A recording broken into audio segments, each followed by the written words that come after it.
Uh, hey everyone, I'm back again with with a with a new with a new episode into this series.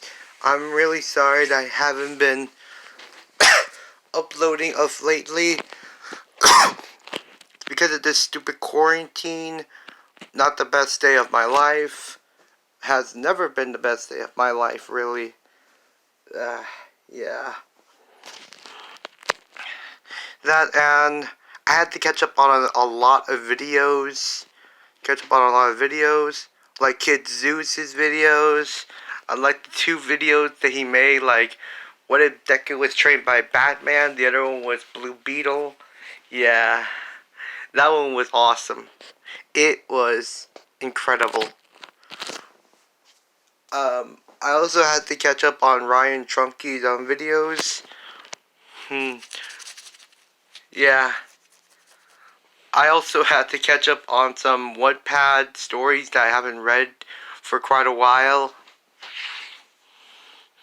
My friend Joyboy really was worried for was really worried for a while.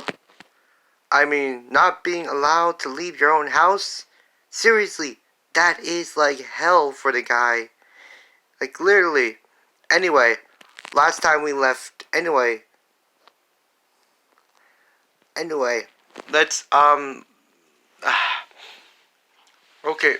Um So he couldn't really go to work if because his boss was worried about every one of his employees having the coronavirus, not unless they pretty much washed their hands every time they left. Some couldn't leave their homes. And my friend Joy Boy was one of those people who could not leave their homes. So yeah, they had to find a way to make money, ends meet, until all this blows over. That includes me. Schoolwork. A pain. A total pain. But I have to do it anyway, or else I might not get a... Or else, I don't know.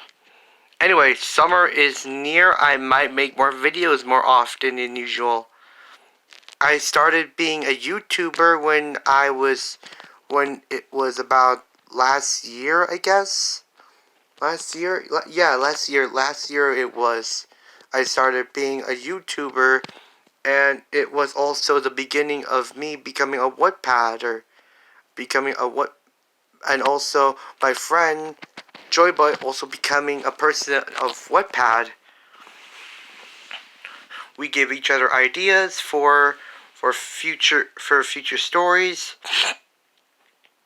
We've decided to make our own timeline.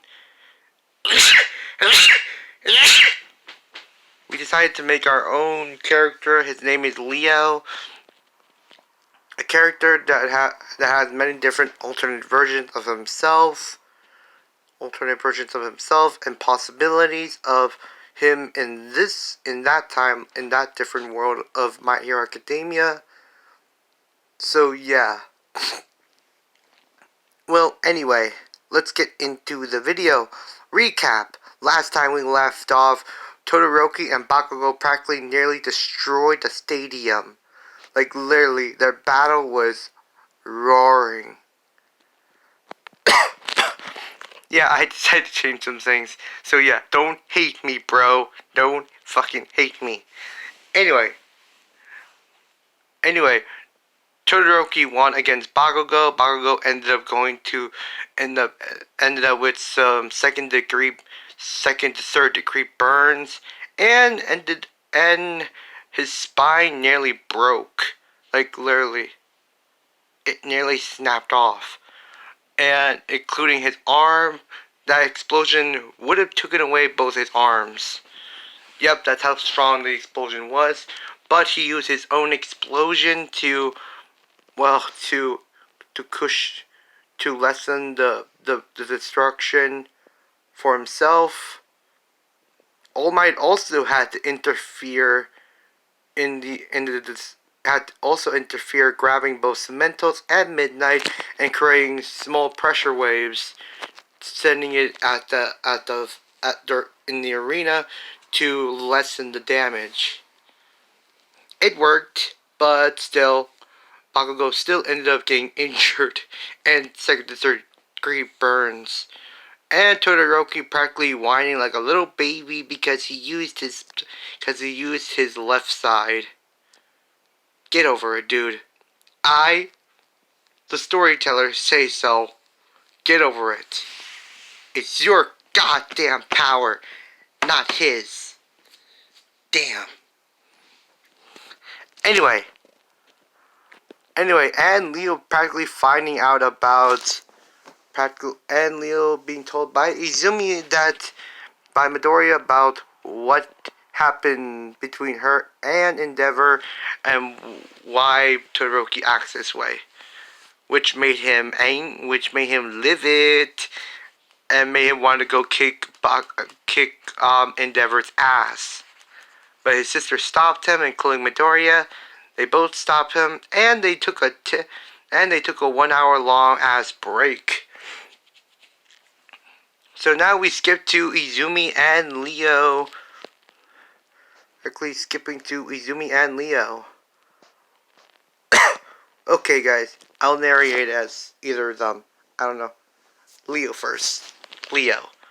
So, Izumi, when were you gonna tell me about, Endeavor and Todoroki? Leo, he says as he stares at Izumi. Izumi gets a little nervous and feels a little guilty keeping it from him.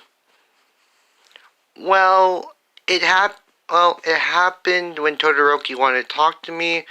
After that, I ended up talking to Endeavor. It happened when we crossed paths in the hallway when I was going to head to my match. So yeah, when I was heading back to watch everyone else's fight. So yeah, we ended up having a conversation, having a talk.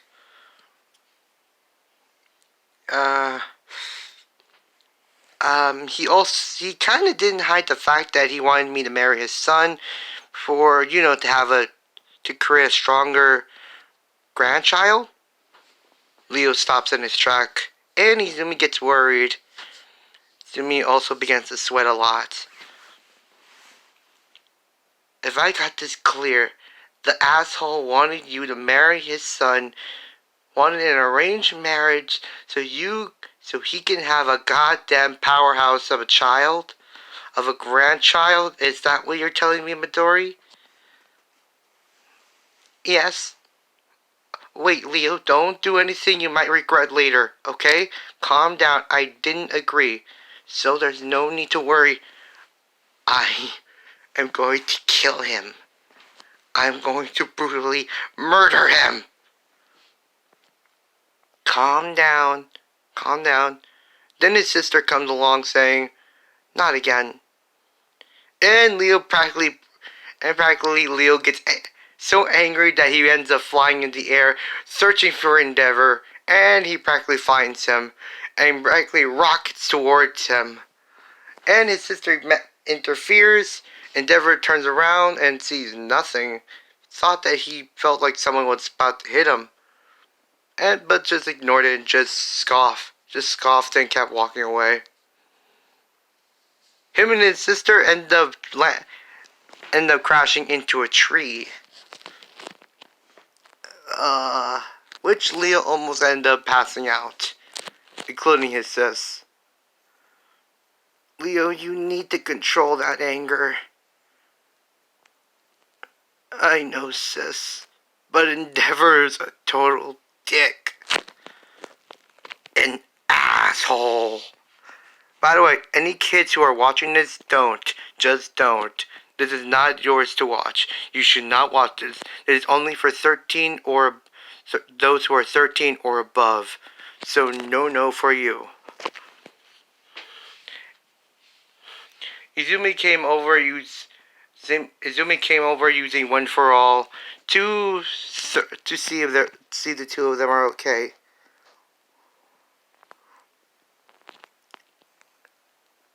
She also brought a water bottle. Also brought water bottle and a blanket as well. But sees Nejire, and she sees that she only brought one water bottle. Maybe hoping that the two would share, which they do. And Leo, I can't believe that asshole actually had the guts to treat its own son that way. I feel bad for Todoroki. And that asshole Endeavor, he had the guts to ask you for an arranged marriage? Right in front of you? Yeah, he saw a lot of potential in my quirk. Even though it originally used to be All Might's. The guy just doesn't know when to give up. What a total ass. I'm starting not to understand why Todoroki put up with him. He could have just ran away from him. He could have, but Endeavor would have found him anyway. There was no running away from the guy. There was no running away from him, Nejire says. Nejire. Well, at least for one thing, you guys are okay. One thing, Midori. Midoriya, you're okay. Are you okay? Nejire says as she goes up to Midoriya to see if she has any bruises or scratches. Or any burn marks. Izumi. Yeah, I'm okay. There's no need to worry. He didn't do anything to me. He was really mad that I refused his offer.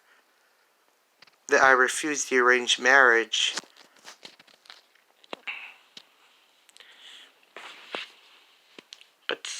But still, I would have wondered if he was going to force me. For some reason, he didn't try to. It was probably because you have more control over your quirk. Well, some control. And believe he wouldn't be able to force someone who was powerful as you into it. I guess you're right. Well, I guess you're right about that. But still, then they hear the announcement saying, "Okay, everyone, the stadium is now fixed. It's time to come back and start the battles." Oh yeah, Izumi, aren't you fighting Todoroki? Izumi then looked down and says, "Yes." Well, this is going to be a rough ride. Hey, wait a minute, who am I fighting?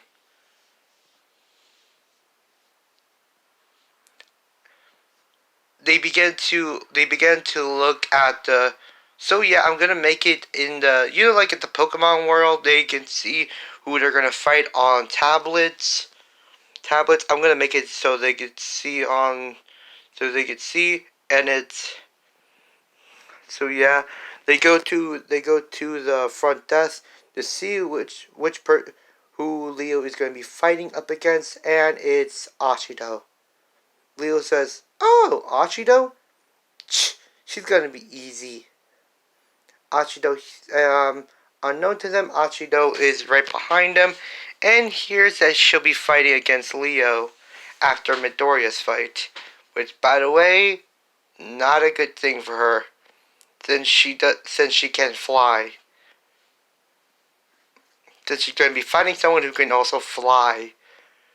So yeah, not a good pick for her. Not the greatest matchup ever.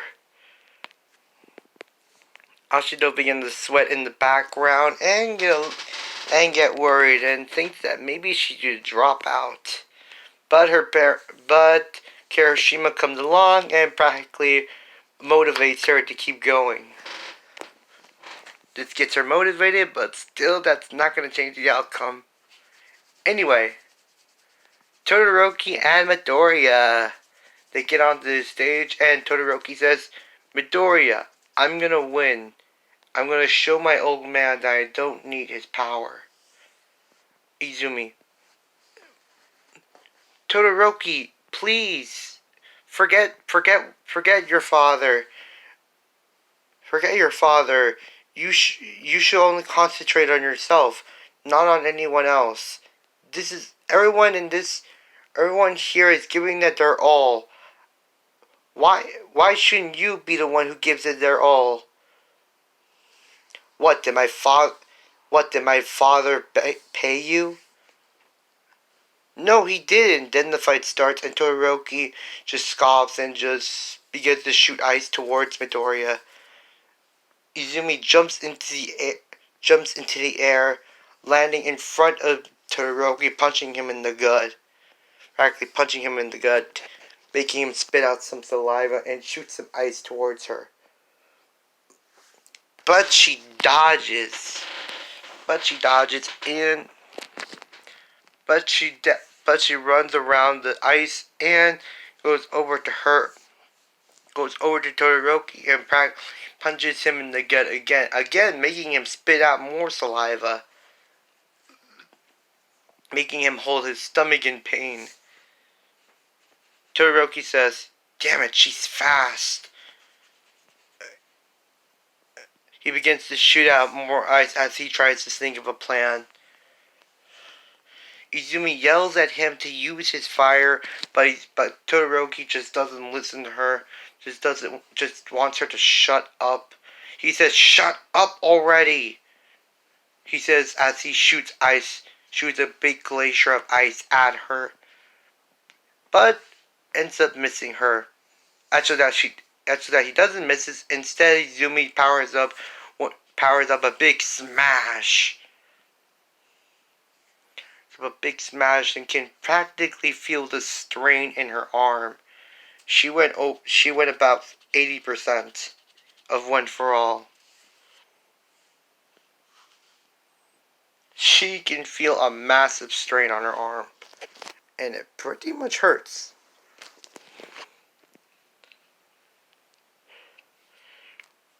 So yeah. Anyway, Izumi right now is trying her best, trying not to get hit by the ice. Todoroki right now is hitting his limit. Too much frostbites for the poor guy.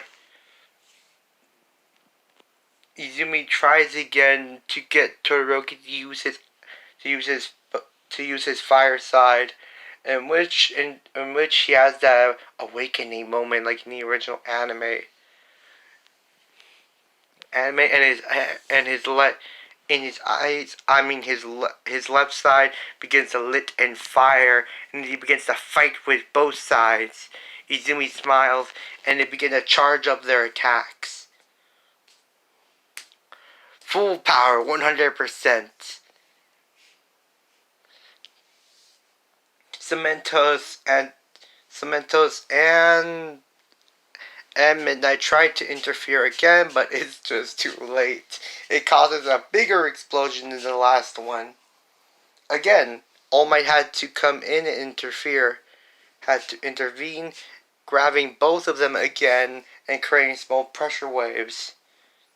You're expecting for Izumi to lose, but no, she does not lose this time. She does not lose at all. Instead, she created a strong pressure wave to push her up in the air. And Todoroki ended up getting the receiving end of the explosion, shooting him out of the stadium and crashing into the stadium walls. Like literally, it backfired on him. Everyone sees this and they're wondering what happened to Midoriya. And Leo looks up to see Midoriya in the air. and he thinks, does she have a way? Does she have a way to land? He sees and he looks at Izumi's when she gets a bit closer to the ground. He can see that Izumi does not have an idea for landing. So he practically goes in, practically jumps off the railing and starts flying towards her, catching her and putting her down safely, and going back to the stands. She practically falls on her butt, practically freaking out that she could have died. Midnight makes Midoriya the winner, practically and does not think of Leo interfering because it did not look like she had an idea for landing. So yeah, Todoroki was taken to Recovery Girl to get bandaged, to get all healed up. But damn, that fight really took it out of him. It really, really bruised him up. So yeah.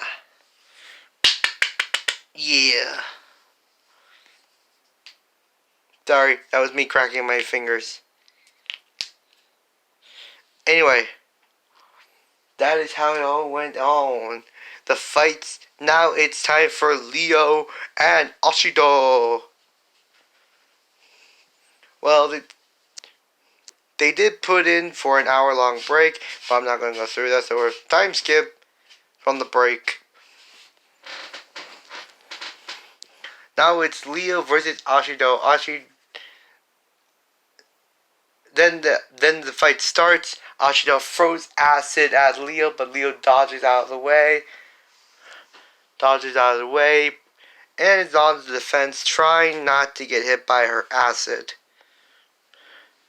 Ashido sees this and believes that she's gonna win.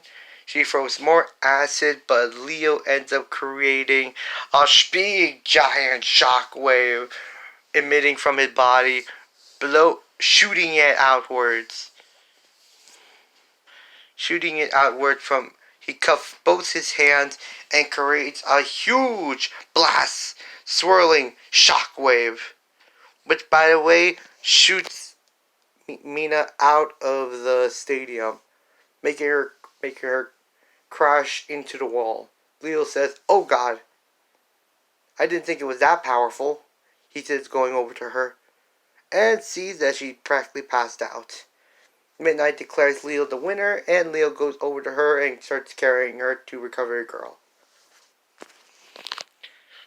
So yeah, that happened. It was amazing. It was practically amazing. Woo! Yeah. And where is Bakugo? He is chained up, practically super pissed off, watching from the stands. Like, literally, he is super pissed. Like, literally, he's pissed off. Everyone in Class 1A practically keep their distance away. He is chained up in a wheelchair, preventing him from getting out.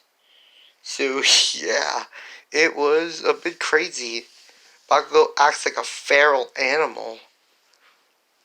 Literally. Anyway, see ya everyone, and I hope you like this new What If to the series. Thank you all.